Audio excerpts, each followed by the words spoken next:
जैसे ही गोविंद दास जी पद गाते थे, गोसाई जी श्रृंगार करते थे ठाकुर जी का, गोविंद दास जी पीछे खड़े खड़े पद गाते थे।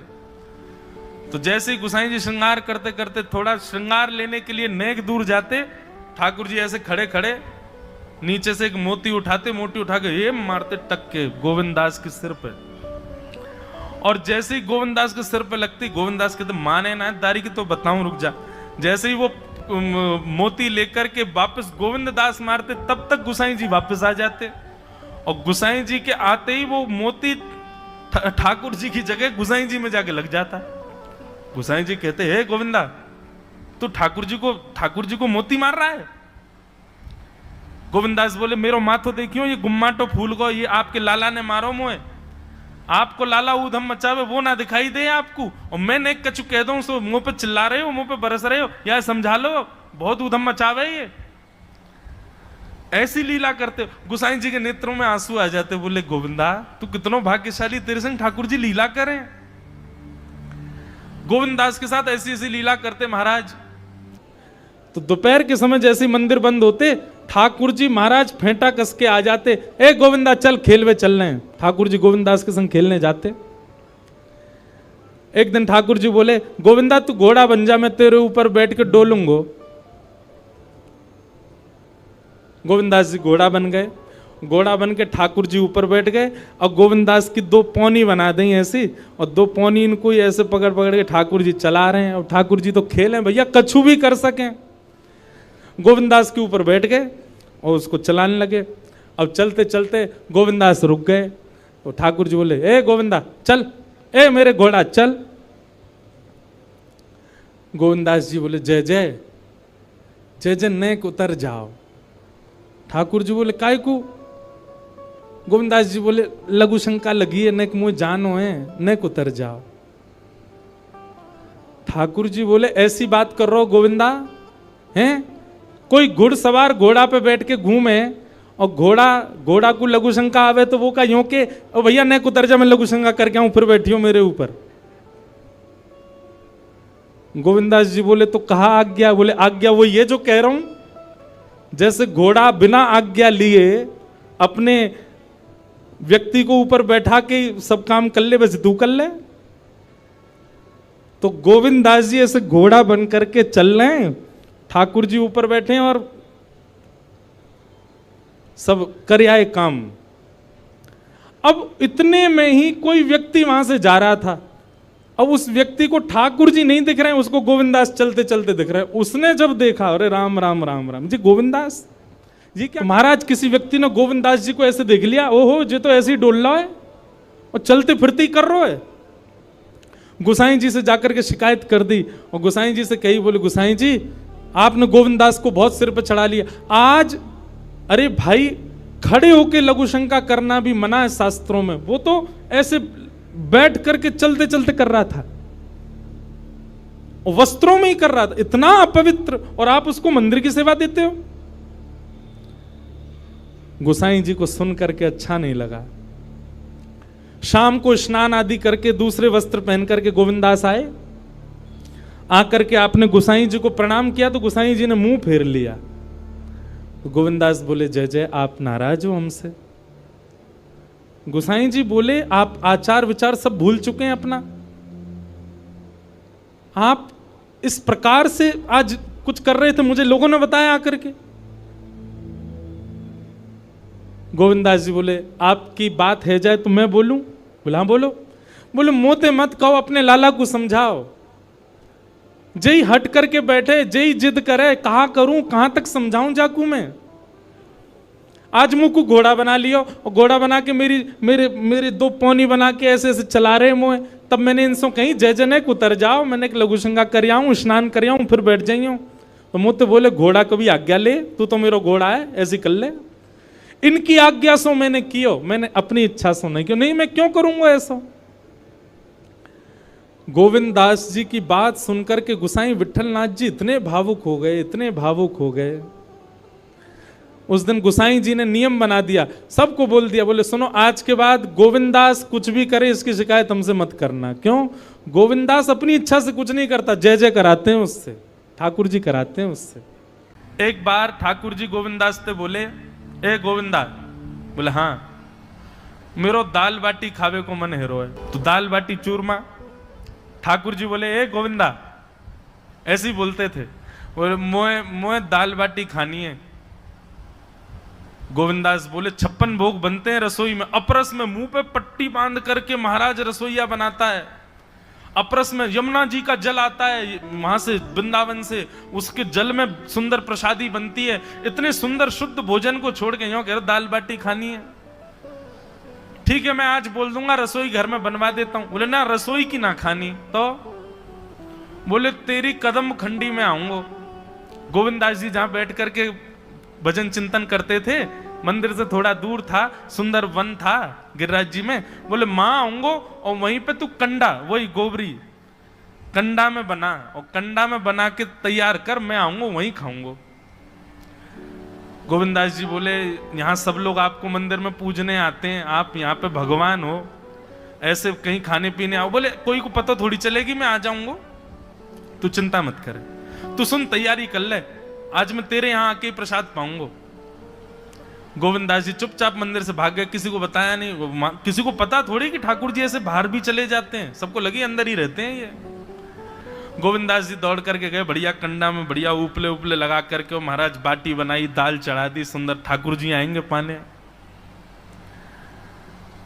एक पंथ दो काज, ठाकुर जी को 2 लीलाएं एक साथ करनी थी। एक तो गोविंद दास के संग सुख लेना है, और एक झाड़ू लगाने वाला गिरिराज जी की तलहटी में झाड़ू लगाता था, उसको मंदिर में प्रवेश नहीं करने देते थे लोग।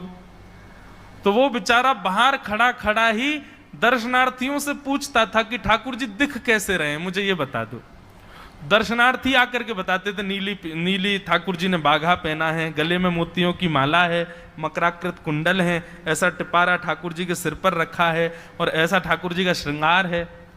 तो वो बाहर खड़ा खड़ा नेत्रबंद करके सुन सुन करके ही अपने चित्त में एक झांकी बना लेता था, और मन में सोचता था ऐसे दिख रहे होंगे ठाकुर जी। पर रोज प्रार्थना करता था, नाथ मुझे लगता है इस जन्म में तो आप मुझे कभी नहीं दिखोगे, भगवान इस जन्म में तो मैं आपके योग्य नहीं हूं, पर मेरे पर बस इतनी कृपा कर दो कि अगला जन्म मुझे दीजिएगा, तो कुछ नहीं तो चेंटी बना देना, तो चेंटी बन करके मैं आपके 56 भोग में ही आ जाऊंगा, भीतर आके आपका दर्शन कर लूंगा, लेकिन मुझ पर अनुग्रह कर देना। ठाकुर जी उसके इस भाव से इतने रीझ गए। गोविंद दास को बोला था कि दाल बाटी खाने आएंगे। अब मंदिर बंद करके सब तो चले गए वहां से, सब लोग भोजनालय में भोजन प्रसाद पाने लगे। ठाकुर जी मंदिर से निकले अचक करके बाहर, गिरिराज पर्वत के ऊपर विराजते थे। जैसे ही बाहर निकल करके आए तो गिरिराज पर्वत के नीचे ही वही झाड़ू लगाने वाला, वो नेत्रों से आंसू बह रहे थे, ठाकुर जी का चिंतन कर रहा था। आज ठाकुर जी ऐसे दिख रहे हैं, सिर पर चांदी का मुकुट पहना है, ठाकुर जी ने आज गुलाब का इत्र लगाया है, ठाकुर जी के ऐसे ऐसे मकराकृत ठाकुर जी के कटाक्ष, वो सब चिंतन कर रहा था। ठाकुर जी नीचे उतर करके जाने लगे, इतने में ही ठाकुर जी ने लीला करी और जोर जोर से ठाकुर जी चिल्लाने लगे, अरे जल्दी ते आइयो, देखियो मेरे पाम में कांटो लग गयो, अरे जल्दी ते कोई आओ या कांटे को निकारो, मुझको तो बहुत दर्द है रो है, अरे भैया जल्दी आओ जल्दी आओ। अब ये स्वर जैसे ही सुना उस झाड़ू लगाने वाले ने, उसके नेत्र खुल गए। उसने देखा, बोले कि ये स्वर कहां से आ रहा है। उसने जैसे ही नेत्र उठा करके ऊपर देखा, तियों की माला पहनी है, मकराकृत कुंडल पहना है, चांदी का मुकुट चमक रहा है मस्तिष्क पर, ठाकुर जी के केश घुंघराले लहरा रहे हैं, और ठाकुर जी अपनो एक पाम हाथ में पकड़ करके और एक पैर पर लंगड़ी जैसे खेलते हैं, ऐसे ठाकुर जी कूद रहे हैं यहां से वहां। नीचे से झाड़ू लगाने वाले लिखे, अरे ऐसा पुरुष तो मैंने जीवन में कभी नहीं देखा, ये कैसा पुरुष है। नीचे से ही ठाकुर जी को देखने लगा। अब स्वरूप उसको पता था, तो उसने कही ये जरूर ठाकुर जी होंगे, वहीं से प्रणाम करें। ठाकुर जी बोले प्रणाम कर रहा हूं, दारी के जल्दी ऊपर आ, कांटो लगो मेरे पाम में, या को निकार। बोलने लगा, बोले मैं ऊपर नहीं आ सकता, गुसाई जी मारेंगे, सब लोग डांटेंगे मुझे। अरे नहीं गुसाई जी ऐसे कुछ ना कहें, ये सब तो बाहर के लोगों ने नियम बना दिए, मैं तो सबसे मिलूं, तू आजा जल्दी ऊपर। जैसे ही ऊपर गया, ज्यों-ज्यों ठाकुर जी के समीप जाए, त्यों-त्यों उसके नेत्र सजल होते जाएं। ठाकुर जी के बिल्कुल समीप पहुंच गया, भगवान बोले देख काई को रो भैया, जल्दी कर, मेरे पाम में कांटो लगो या को निकार। जिन चरण कमलों के स्पर्श के लिए सदा लक्ष्मी लालायित रहती है, ठाकुर जी ने उसकी गोद में अनायास अपने चरण रख दिए। बोले जल्दी कांटो निकार, कांटो लग गो मेरे पाम में।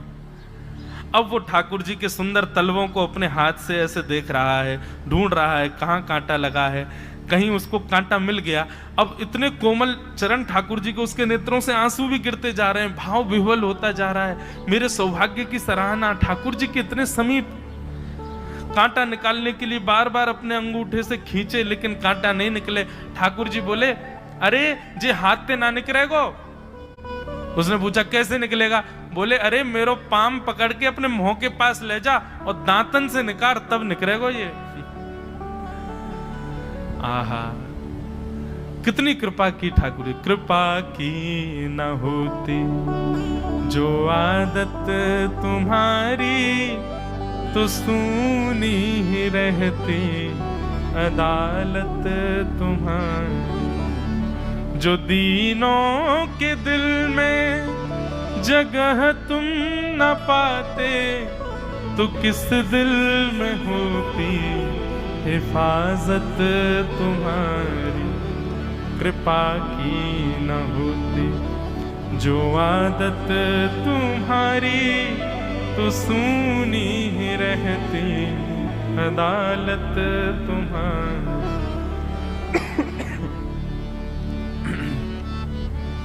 कितनी कृपा। उसने कांटा निकाला मुख से। ठाकुर जी बोले अब चल, मुंह से चलो ना जा रहा। गोविंद दास ने अपनी कदम खंडी में दाल बाटी बनाई है, मुंह ले चल वहां पे। बोला कैसे लेके चलूं? बोले तेरे कंधान पे बैठ जाऊंगा मैं। और ठाकुर जी ने अपने दोनों पांव ऐसे लटका लिए उसके यहाँ पे, और सिर पकड़ करके उसके ऊपर ही बैठ गए। बोले चल ले चल मुंह को। वो तो महाराज बेहोशी सी हो रही है, उसको विश्वास ही नहीं हो रहा ठाकुर जी मेरे संग इतनी बड़ी लीला कर रहे हैं। गोविंद दास की कदम खंडी में पहुंचने से पहले उस बालक ने ठाकुर जी गोविंद दास जी मुंह बहुत मारेंगे, अगर उनको पता चल गई मैंने आपको छू लिया है तो मुंह बहुत डांटेंगे। आप एक काम करो, अब यहां से आप पैदल चले जाओ, मैं यहीं खड़ा हूं। ठाकुर जी बोले यहीं खड़ो रही हो, तेरे काजी दाल बाटी लेके आऊंगा मैं। ठाकुर जी पहुंच गए गोविंद दास के पास। आहा, जो ठाकुर जी अचल दिखते हैं सबको मंदिर में, वो सचल दिखते हैं गोविंद दास को। कितनी बड़ी कृपा। गोविंद दास के यहाँ ठाकुर जी पहुंच गए, और पहुंच करके ठाकुर जी बोले चल गोविंदा जल्दी खवा, मुझको तो बहुत जोर की भूख लगी है। गोविंद दास बोले हाँ हाँ विराजो। सुंदर व्यवस्था कर दी। ठाकुर जी बैठ गए, और बैठ करके सामने पत्तल पर महाराज बाटी रखी, दाल रखी, चूरमा रखी, चटनी रखी, सब बढ़िया सुंदर सजा दी। अब ठाकुर जी पा रहे हैं, प्रेम से पाते जा रहे हैं, और पाते पाते बीच में गए और ला, और जल्दी ला, भूख लग रही है मुझको। गोविंदास बोले पहले इनको तो खा लो। अरे ना है तू जाने ना है मंदिर में मेरो भूख कैसे लगे? थाली में 2 रोटी और ये सब्जी, इनते मेरो पेट थोड़ी भरे। मेरे सामने तो सबरी सामग्री धर दो, मेरो जो मन होगा मैं उठा उठा के पाते जाऊंगा। अरे गोविंदा जल्दी जल्दी लेके आ। अब गोविंद दास जी पीछे मुड़ करके बढ़िया सुंदर बाटी वाटी सेके। इतने में ठाकुर जी क्या करें, एक बाटी तो खा जाएं और दूसरी बाटी उठा के अपनी जेब में धरते जाएं। वो संग आयो वाके काजी लेके जानी है। अब तुम्हारा ठाकुर जी खाते जाएं, भरते जाएं, खाते जाएं, भरते जाएं। गोविंद दास बोलो ठाकुर जी ये तो मैं मानूं कि आपकी खुराक बहुत है, पर इतनी ज्यादा है ये मुझको विश्वास नहीं है रहा है। क्यों हैं? 56 बाटी खा गए हो अब तक आप? अरे कोई तुकना है, पेट है कि समुद्र है, कुआ है, कहा है आपको? ठाकुर जी बोले अच्छा दारी के ऐसे बोले, चलो जाऊंगा मैं। अरे नहीं जय आप तो पाओ। ठाकुर जी तो जेब में भरते जा रहे थे। अब ठाकुर जी का पेट भर गया। ठाकुर जी बोले चल भैया गोविंदा अब पेट भर गया, नेक देर हम एक पेड़ के नीचे बैठ के नेक सुस्ताए लें, फिर बाकी बाद मंदिर में जाएंगे। 4 बजे मंदिर खुल जाएगा, दर्शन देने। जैसे ही ठाकुर जी खड़े भये महाराज, सोई उनकी पीतांबरी फैल गई। पीतांबरी फैली। गोविंदास बोले जय ये बाटी खाए के आप इतनी जल्दी मोटे कैसे है गए? ये पेट आपको है तो सही, लेकिन ये इतना चौड़ो कैसे है गो? और पेट कोई खावे तो वो आगे की तरफ निकल रही है, ये कोने में कैसे निकल रहा है? ये दोनों तरफ पेट बाहर कैसे आ रहा है आपको? ठाकुर जी बोले ना कछु ना कछु, नहीं नहीं नहीं दिखाओ। अब तो महाराज गोविंददास ने पकड़ के जैसे ही पकड़े तो अंदर से बाटी निकल आई। जे बाटी कौन के काजे भर के ले जा रहे हो? सही सही बताइयो लाला, कौन के काजे? कोई और सखा बना लियो तुमने मेरे अलावा? गोविंददास जी बाहर गए, बाहर जाकर के देखा तो एक वृक्ष के पीछे वो झाड़ू लगाने वाला बैठा था। अच्छा, तो अब जे आपको सखा बन गए, जे आपको मित्र है गयो, या के काजे बाटी भर के ला रहे हो? ठाकुर जी कहे अच्छा अरे भैया ठीक है, अब तू सबंत कह मत दियो कि मैं यहाँ के संग आयो, यहाँ के संग खेलूं। अरे बेचारो बड़ो प्रेम करे मोते, ये भूखो बेचारो, मैंने सोची यहाँ के काजे बाटी ले चलूं। गोविंददास जी के चित्त में एक क्षण के लिए तो ये भाव आ रहा है कि ठाकुर जी कितने प्रेमी हैं, लेकिन बाहर से कैसा दिखा रहे हैं? बोले स्वयं ने इतने सारे ग्रंथ निर्माण करा दिए, 4 वेद लिखवा दिए, उन पुराणों में शुद्धि, पवित्रता, अपरसता, सबके इतने नियम बना दिए, और खुद क्या कर रहे हो? हैं? कोई के सिर पर बैठ के घूम रहे हो, कहीं जा रहे हो, कछु भी खा रहे हो? ठाकुर जी बोले अब ये सब नियम तो मानवन के लिए है ना, हम तो जय जय हैं, हम थोड़ी करेंगे इन नियमन को। बोले चुपचाप चलो और आचमन करो, शुद्धि करो, तब जाइयो मंदिर में। वहीं गोविंद कुंड के पास में गोविंददास जी ने जबरदस्ती ठाकुर जी बैठा दिए। बोले हाथ में जल लो। ठाकुर जी जल लेकर के बैठे, बोले अब करो अपवित्र पवित्रो वा सर्वावस्थांगतो पिवा। ठाकुर जी आचमन कर रहे हैं, अपनी पवित्र कर रहे हैं ऊपर से लेकर नीचे तक। इतने में ही गोविंददास बोलते बोलते बोलते बोलते पीछे के गए और ठाकुर जी की पीठ पे जाकर के एक धक्का दियो महाराज, पूरे ठाकुर जी डुबा दिए कुंड में। ठाकुर जी पूरे ऊपर से नीचे तक भीज गए। ठाकुर जी बोले दारी के तेरी शिकायत करूंगो, गुसाई जी तो कहूंगो तू ऐसे करे मेरे संग।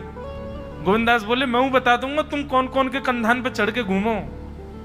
आप मंदिर के लिए इतना नियम बना रखो है, नहा के आओ, धो के आओ, हाथ पांव खासा करके आओ, और कुछ अपवित्र वस्तु मत छीलेना, अपरस में रहना, गीला वस्त्र तन पे होना चाहिए। आपकी सेवा के लिए इतने नियम, और खुद क्या कर रहे हो? ऐसे गोविंददास वो कह रहे हैं यद्यपि रूप गुण शील सुधरता, इन बातन न रिझई है, प्रीतम